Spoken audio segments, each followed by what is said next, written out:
Assalamualaikum warahmatullahi wabarakatuh. Saya Muhammad Hanrason Napoleon berbagi cerita. Ini tas hitam. Ada lagunya Iwan Fals, tas hitam dari kulit buaya.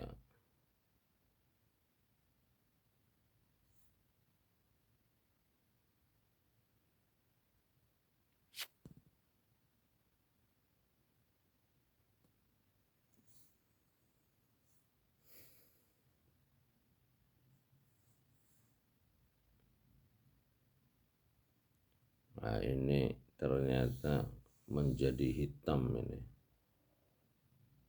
Ya, saya menyampaikan pidato politik di dalam kegelapan kamera ini.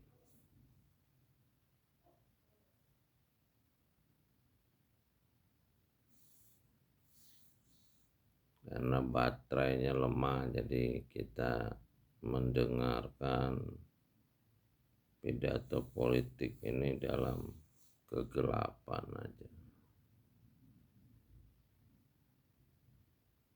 Ya, saya memulai video pertama saya dengan revolusi jujur.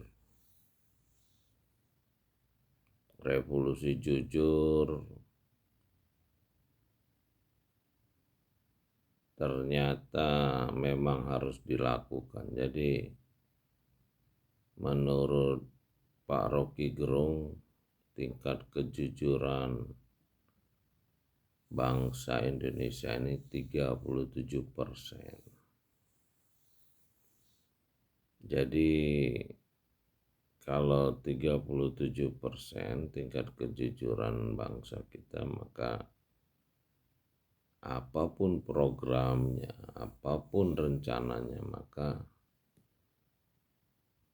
bangsa kita tetaplah menjadi bangsa yang lemah, walaupun kita memiliki kekayaan alam yang luar biasa. Kenapa? Karena yang menikmati kekayaan alam kita adalah orang asing. Jadi kalau hari ini selama pemerintahan Jokowi kita bisa menyaksikan seperti kata Pak Faisal Basri almarhum, nikel sekilonya di Indonesia kita jual $31. Sementara harga di Cina $88. Jadi memang yang dapat untung banyak Cina, yang bukan punya nikelnya dia udah dapat $50 dulu, itu belum diolah. Belum lagi emas di Freeport. Andai kata emas di Freeport itu dibagikan ke seluruh rakyat Indonesia, maka rakyat Indonesia ini mungkin 10 kali lipat lebih kaya dari rakyat Amerika yang ngambil emas dari Freeport, Papua. Ya, ini adalah bagian dari azab terhadap bangsa kita yang tidak jujur. Nah, itu bisa kita lihat dari napak tilas Nabi terakhir Muhammad SAW. Nabi Muhammad SAW itu sebelum mendapat ayat Iqra itu dia dikenal Al-Amin, orang yang jujur.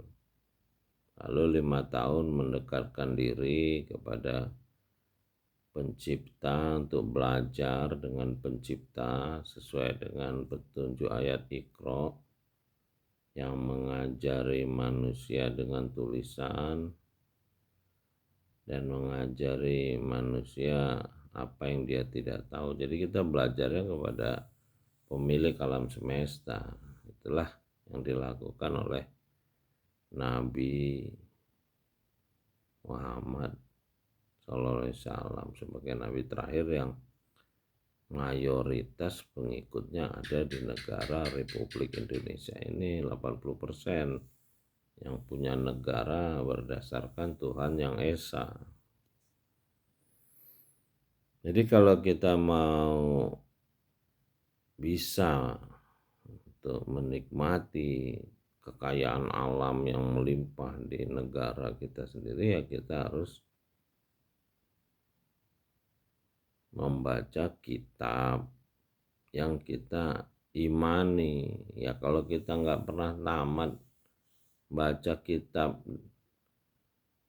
yang bahasa aslinya bahasa Arab tuh Robil Alamin, pemilik alam semesta. Jadi itu bahasa pemilik alam semesta, makanya udah 14 abad terpelihara. Banyak yang memusnahkannya yang nggak bisa karena itu yang buatnya pencipta alam semesta. Nah, terjemahannya itu cuman upaya belajar.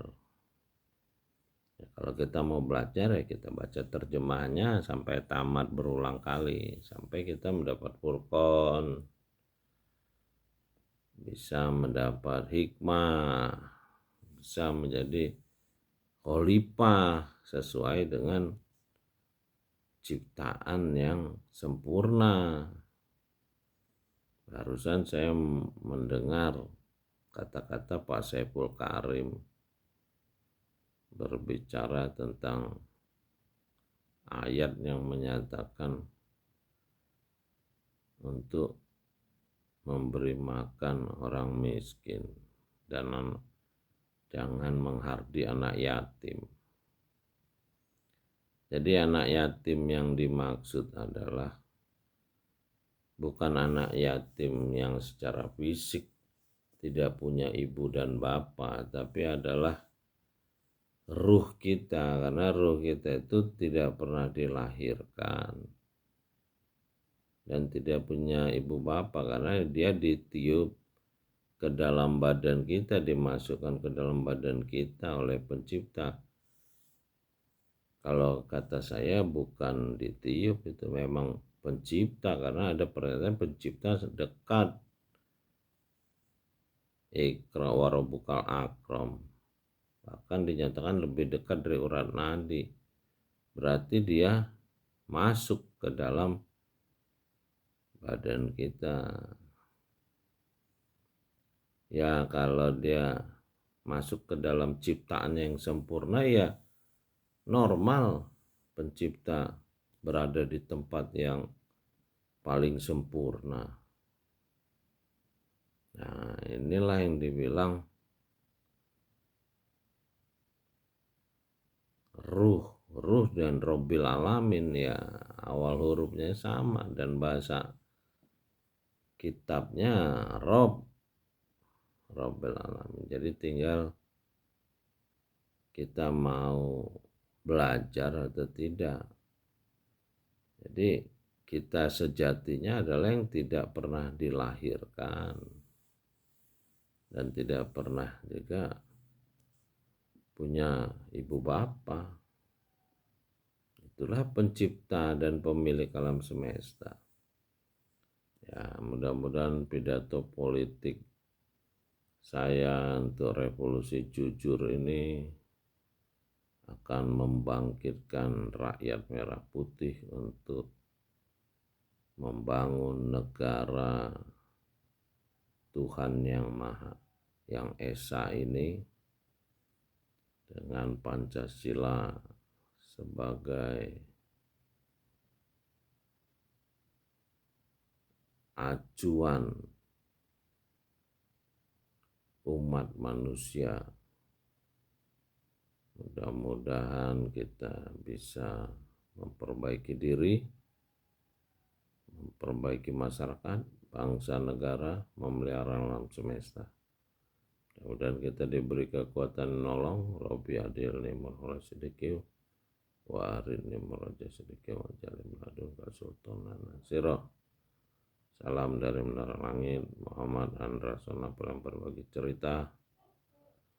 Salam revolusi jujur. Mudah-mudahan pidato politik pertama saya ini bisa menjadikan perjuangan saya untuk menantang Pak Gibran Rakabuming di Pilpres 2029.